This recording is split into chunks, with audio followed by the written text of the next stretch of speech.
Hey everybody, welcome back. I am continuing my quest to string 300 rackets at home in 2025 with racket number 97. This is a Blade 98 16 by 19 that I will be stringing with Diadem Flash 16 light at 55 pounds per the client request.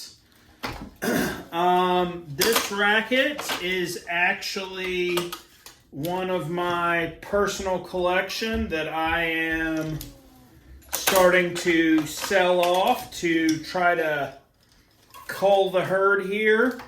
So for those that don't know and haven't been watching previous videos, or maybe I haven't even explained, I spent 10 years in college tennis as the stringer for the University of South Carolina and 4 years there full-time as director of tennis operations. And, you know, we gave the kids new rackets every year. Occasionally, kids would just leave stuff because you're giving them 4 or 5 new rackets a year. Why do they need the ones from the previous generation? They're not going to keep playing them anyway. And more often than not, it's kind of a hassle to sell them, especially when they're large quantities of them, like 4 or 5, because trying to find 4 or 5 people to buy used rackets is rather difficult when you can bulk sell them. So I ended up over the course of 10 years with quite a few rackets of stuff that they had left and I picked up, and I played some of them I just kind of wanted to have in the collection. Like I have a couple of the BLX Blade 93s of the last generation, the black and silver, right before they quit making those, because the guy that was playing them when they switched generations and went from the gold and black to the black with the like chrome silver, he ended up not liking the feel on those as much and basically refused to play them. So even though realistically I wasn't good enough at the time to play those, because I was probably still a 3-0 tennis player at that point, I was still pretty early in my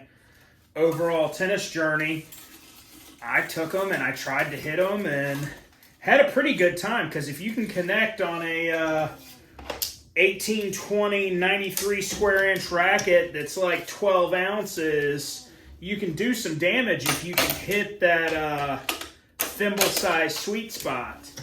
So the racket was fun when I would hit 2 good shots a set with it. The rest of the time it was really working hard to get it to do anything else for me. I also have a collection of various blade models, whether they're 1820, 1619. I've got 3 or 4 different generations of blade in my for sale pile right now. Have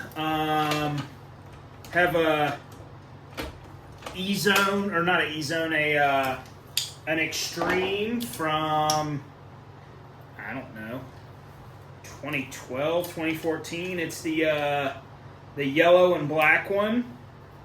I think it's a UTech, fairly certain it's before they started doing graphene at all. It was yellow and black, and then they went to like a neon green and black was the next generation. So it's quite a while ago. It's actually the first expensive racket I bought was that generation of racket, and it was Head Extreme, because the facility I was working at sold Head products. What else is in that bag? I got a Diadem Elevate, which I think is the first generation one. I've got a first gen Solinco racket. I'm not sure which one it is. I think it's like a 325 or something. Got a Blade 98 1619 V8 in near perfect condition, because I really only used it as like a feeder racket for camp when I was director of tennis camps. I've got a Blade 100 light in absolute new condition. There's a Pure Aero. Actually, I think technically it's an Aero Pro Drive. I think it's before they went to the Pure Aero moniker. I've got a V-Core, and I had another racket. I had a Yonex V-Core Dual G that I actually sold last weekend that will appear in the short that I'll put out for rackets number 92 to 96. So if you missed that in the feed, hop on back, check that out, and you can find out who that V-Core Dual G belonged to. But this racket, I ended up with a full player set worth of these. So I have 5 of these. And this guy actually picked this one. This was number 3 out of the 5 because at one point in time I wrote numbers on the racket handles on the overgrips because I was taking specs on the rackets to be able to customize them, to play with them. And then I don't think I ever did, but it was still handy this weekend when the guy was over getting another racket strung that I had the specs written down and could kind of let him pick the one that he felt like he most wanted.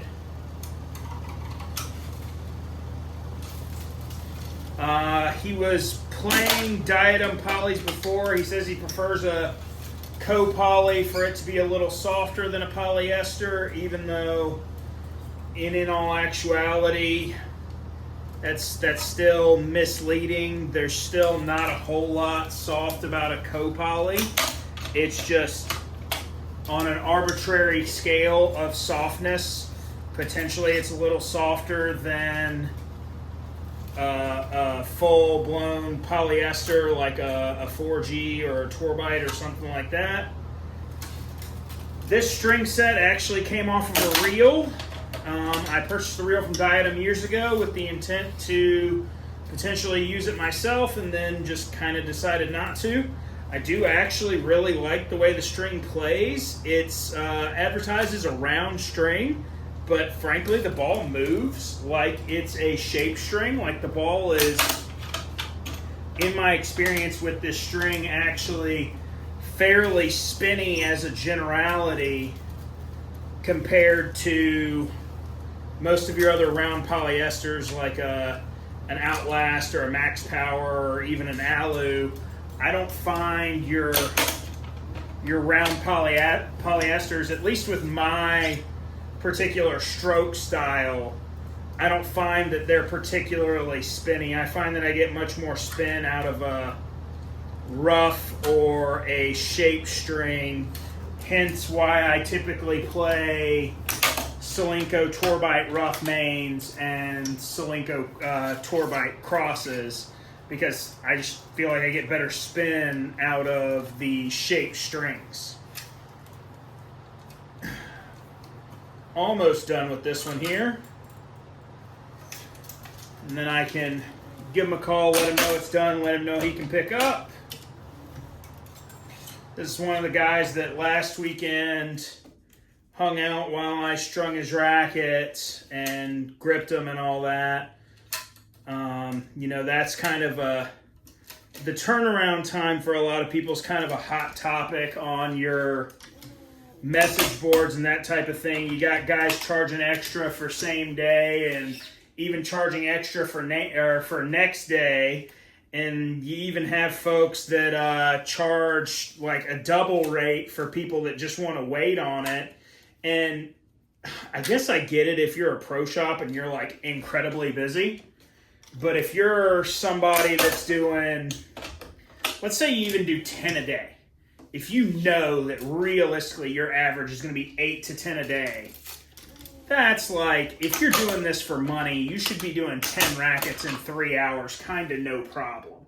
So let's say you got 3 hours worth of real actual labor in it, and you're telling me you can't go ahead and skip the line for the person that's standing right there? Like, I get it. You're trying to profit on it. Apparently they're willing to pay it. Just, to me, kind of sucks when, yeah, you probably weren't going to do it right this second, but it was going to be done in the next 3 hours anyway. So really, what's the difference? If you're a larger facility and you're doing, I don't know, 40, 50 frames a day, and you truly don't have the time without jumping the line, okay, fine, have them pay for it. But if you're somebody that's, again, doing under 10 frames a day, and it's not just like a super side hustle for you, I don't know how you command the additional revenue to jump them to the front of a 3-hour-long line. I know convenience is a thing and people pay for convenience, but it's not a big deal for somebody to hang out and chat for 20 minutes while I string the racket. That doesn't put me off or put me out.